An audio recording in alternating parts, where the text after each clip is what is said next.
Hardy Boys Mystery Stories, The Tower Treasure by Franklin W. Dixon, the first in the series. Chapter 1, The Speed Demon.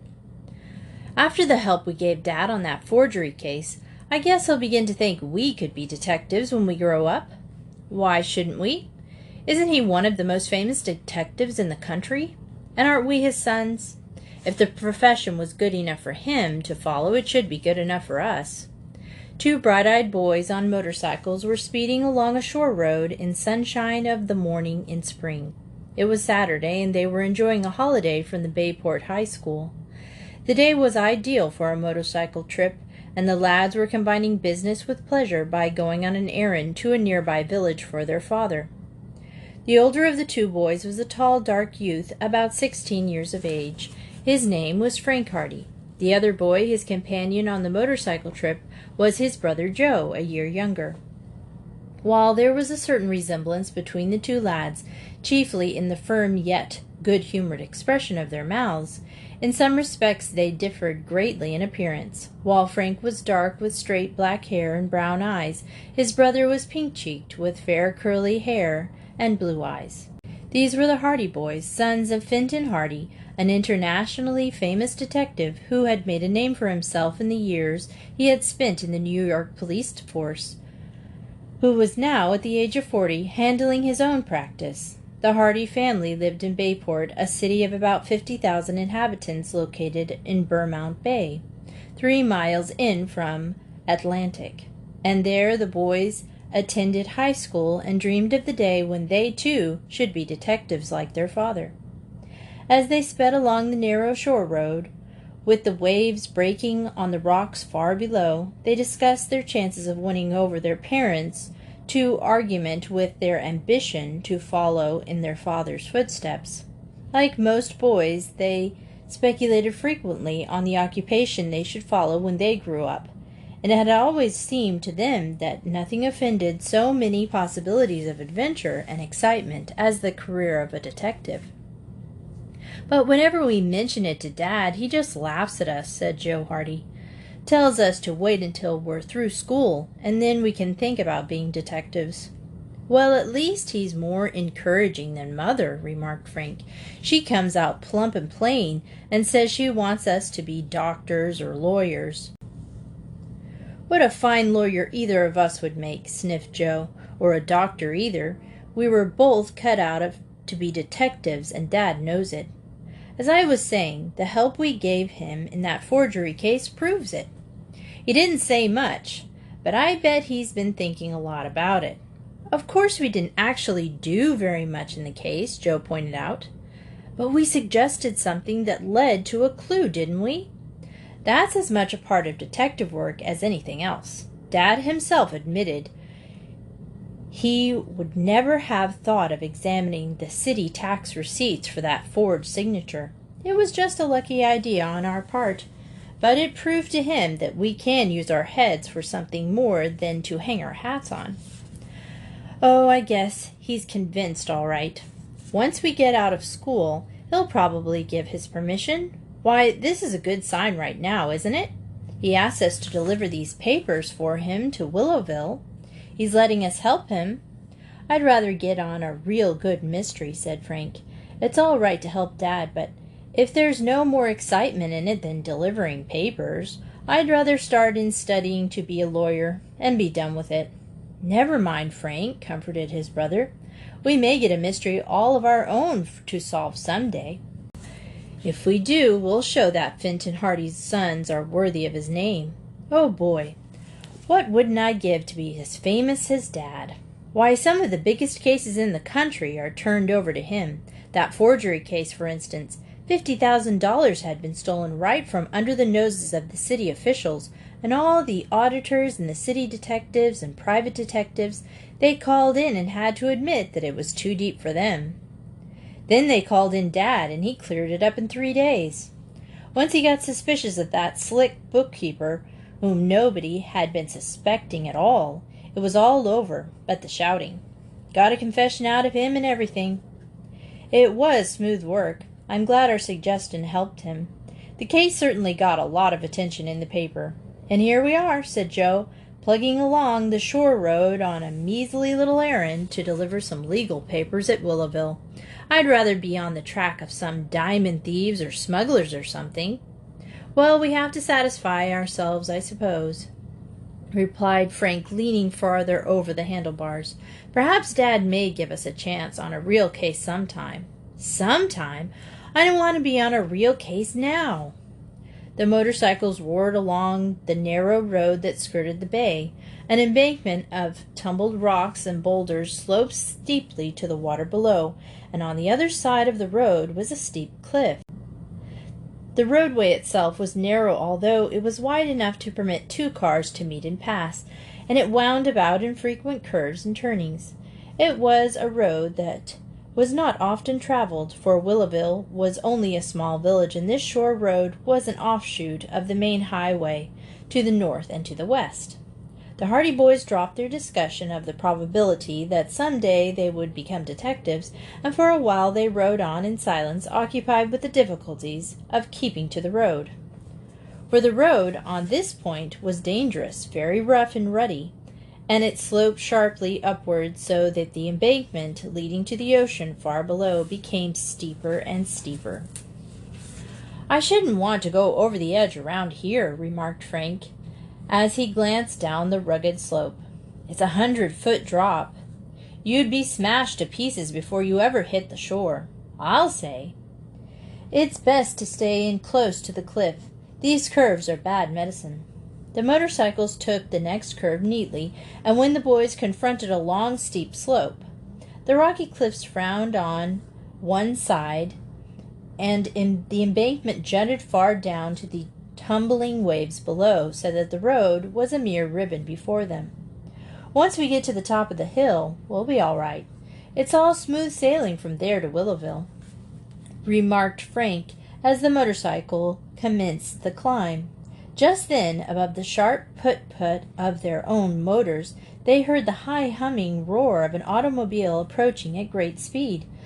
The car was not yet in sight, but there was no mistaking the fact that it was cruising along with the cut-out open and with no regard for the speed laws. "What idiot is driving like that on this kind of a road?" exclaimed Frank. They looked back. Even as he spoke, the automobile flashed into sight. It came round the curve behind so swiftly that did the driver take the dangerous turn that 2 wheels were off the ground as the car shot into view.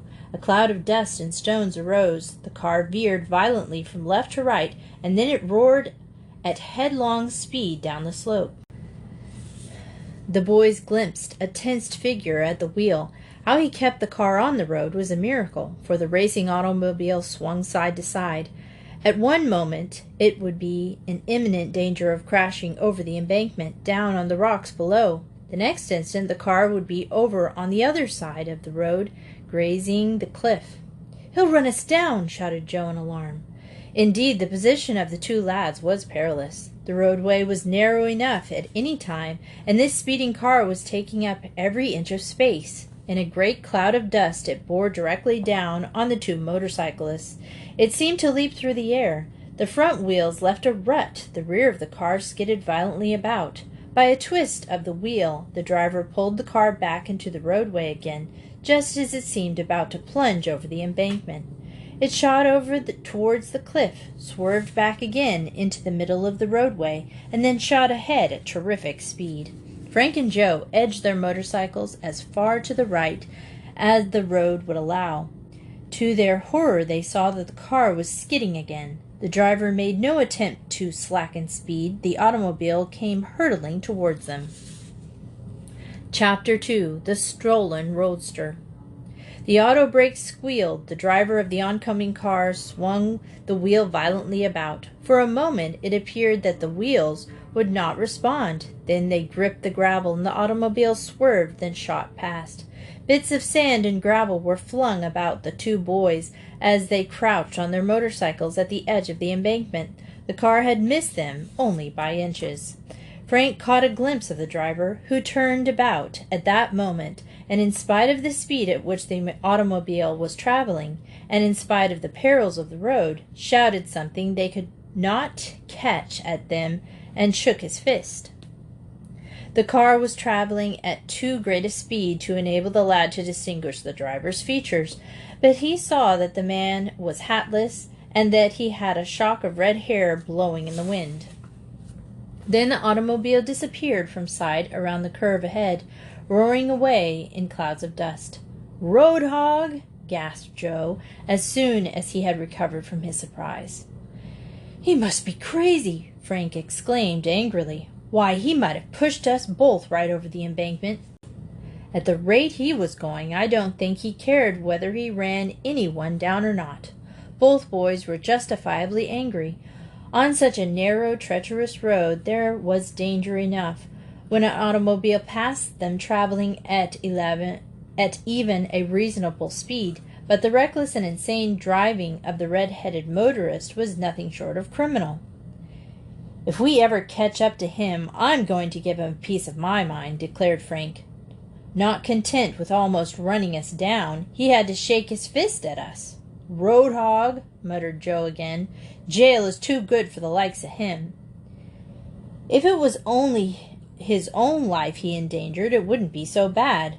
Good thing we only had motorcycles. If we had been in another car, there would have been a great smash-up for sure. The boys resumed their journey, and by the time they had reached the curve ahead that enabled them to see the village of Willowville laying in a little valley along the bay beneath them, there was no trace of the reckless motorist. Frank delivered the legal papers his father had given him, and then the boys had the rest of the day to themselves. "It's too early to go back to Bayport just now," said Joe. "What say we go out and visit Chet Morton?" "Good idea," agreed Joe. "He has often asked us to come out and see him." Chet Morton was a school chum of the Hardy boys. His father was a real estate dealer with an office in Bayport, but the family lived in the country about a mile from the city. Although Willowville was some distance away, the boys knew a road that would take them across the country to the Morton home, and from there they could return to Bayport. It would make their journey longer, but they would have the pleasure of visiting their chum. Chet was a great favorite with all the boys, not the least of the reason for his popularity being the fact that he had a roadster of his own, and in which he drove to school every day, and with which he was very generous in giving rides to his friends after school hours. The Hardy boys drove along the country road in spring sunlight, enjoying the freedom of their holiday as only boys can. When they had reached a curve not far from the Morton place, Frank suddenly brought his motorcycle to a stop and peered down into the clumps of bushes in the deep ditch. "Somebody's had a spill," he remarked. Down in the bushes lay an upturned automobile. The car was a total wreck and lay bottom upright, a mass of tangled junk. "Must have been hitting an awful clip to clump up like that," Joe commented. "Perhaps there's someone underneath. Let's go see." The boys left their motorcycles by the road and went down to the wrecked car, but there was no sign of either driver or passengers.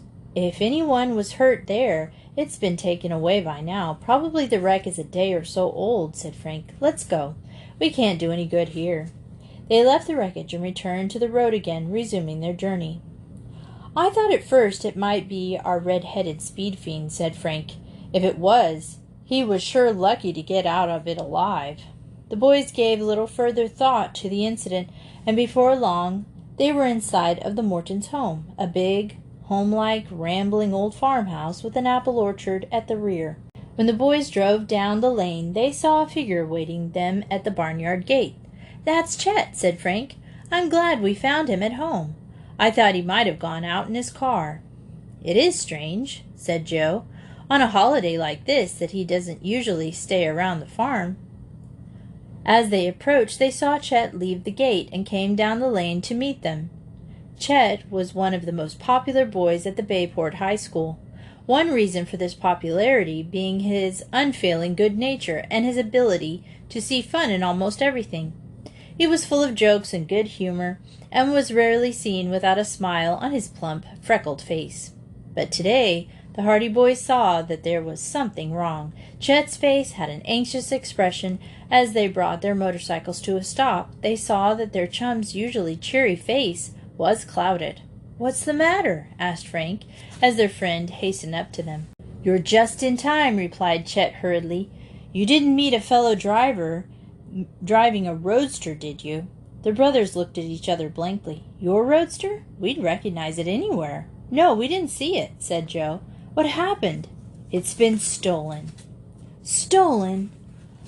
"A car thief stole it from the garage not half an hour ago. He just went in as cool as you please and made away with the car.